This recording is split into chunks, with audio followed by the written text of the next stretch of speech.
Welcome Hello, to everyone. today's episode, where we dive deep into the fascinating world of problem solving using search algorithms, focusing on real-world applications and the strategies behind finding optimal solutions.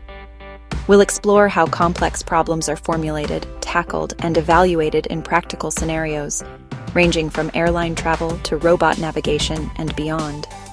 So, let's embark on this intellectual journey and uncover the intricacies of search techniques that power many systems around us. In our previous discussions, we explored toy problems, simple, illustrative cases designed to help us understand basic concepts. Today, we shift gears to real-world problems, which are inherently more complex and require more sophisticated approaches. Why real-world problems? Because these problems are what we often face in practice. They involve multiple variables, constraints, and uncertainties. For instance, consider booking airline flights, planning travel routes, assembling machines, or designing proteins.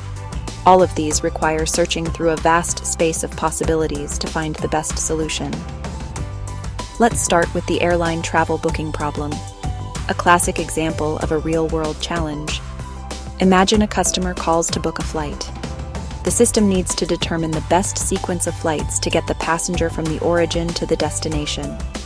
Here, the state is defined by multiple factors: the current location, the current time, the flight segment to be booked, and the status of that segment. The initial state corresponds to the user's query, for example, "I want to fly from New York to London on this date." The actions involve selecting flights from the current location, considering seat class, departure times, transfer times between flights, and more.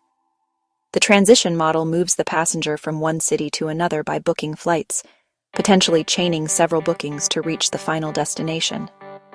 Now, the path cost is where this problem becomes intricate. Unlike a simple cost measure, path cost here considers monetary price, waiting time, flight duration, customs and immigration processes, quality of seats, time of day, airline preference, frequent flyer miles, and other factors. Additionally, a good airline booking system includes contingency plans to handle delays, cancellations, or other unforeseen events, adding another layer of complexity. Next, consider the classic traveling salesman problem, or TSP. Imagine you need to visit 20 cities, starting and ending in Bucharest, and you want to find the shortest route that visits each city exactly once. In this problem, each state includes the current city and the set of cities already visited. The initial state is being in Bucharest with only Bucharest visited.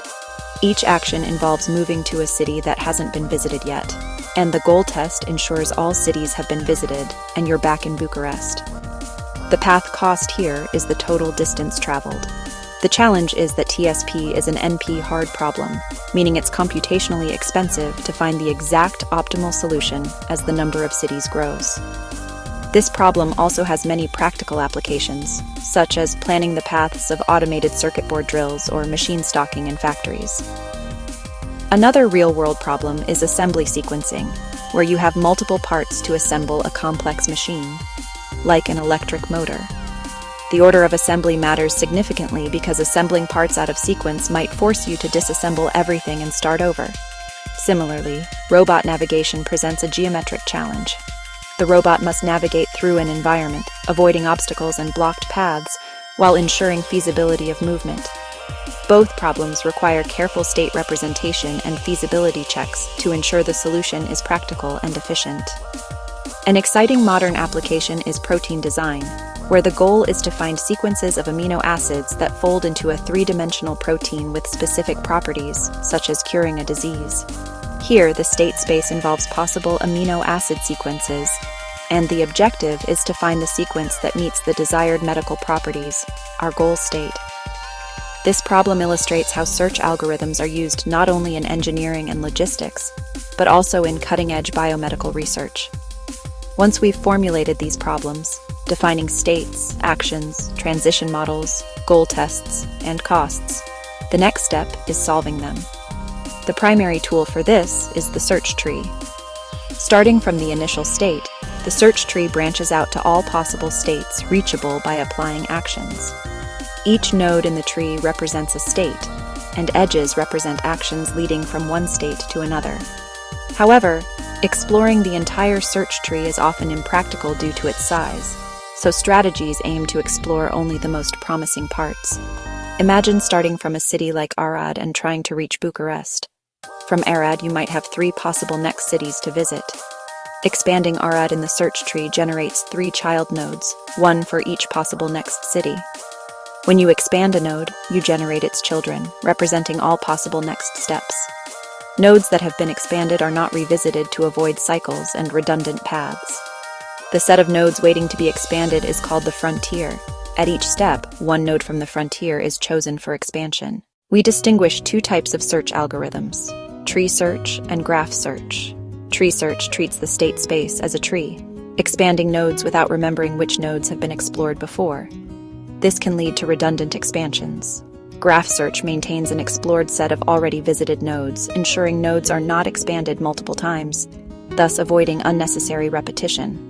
Graph search is generally more efficient, especially in large state spaces with many overlapping paths. The order in which nodes are expanded defines the search strategy. Different strategies prioritize different nodes on the frontier, affecting efficiency and solution quality. For example, if the solution is near the depth we're exploring, a depth-first approach might find it quickly. Conversely, if the solution is closer to the root, a breadth-first approach might be more effective. Consider the 8 puzzle, where the goal is to arrange numbered tiles into a specific order by sliding tiles into a blank space. Each state is a configuration of tiles. Actions are moving the blank tile up, down, left, or right. You generate new states by applying these moves. You avoid moving the blank back to a previously visited state to prevent loops. You can also evaluate each state by comparing it to the goal configuration, using heuristics such as the number of tiles out of place or the total distance of tiles from their goal positions. Search algorithms are broadly categorized into uninformed, blind search. These algorithms do not use any problem-specific information. They systematically explore the search space without guidance, often leading to inefficiency. Informed, heuristic search. These use heuristics, estimates of how close a state is to the goal, to prioritize node expansion, improving efficiency. Game-playing search, used in competitive scenarios where 2 or more agents interact, such as chess or tic-tac-toe. The search must anticipate the opponent's moves, adding complexity. Randomized search algorithms include techniques like hill climbing and genetic algorithms, which use randomness and iterative improvement to explore the search space. How do we know if a search algorithm is good? We evaluate it based on 4 criteria. Completeness. Does the algorithm guarantee finding a solution if one exists? Optimality. Does it find the best possible solution according to the path cost? Time complexity. How long does it take to find a solution, typically measured in the number of nodes expanded? Space complexity. How much memory does it require, often related to the number of nodes stored in the frontier and explored sets? These criteria help us choose the right algorithm for a given problem. 2 key parameters influence performance. Branching factor, B.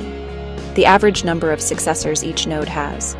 For example, if each node leads to 3 others, B equals sign 3. Depth, D.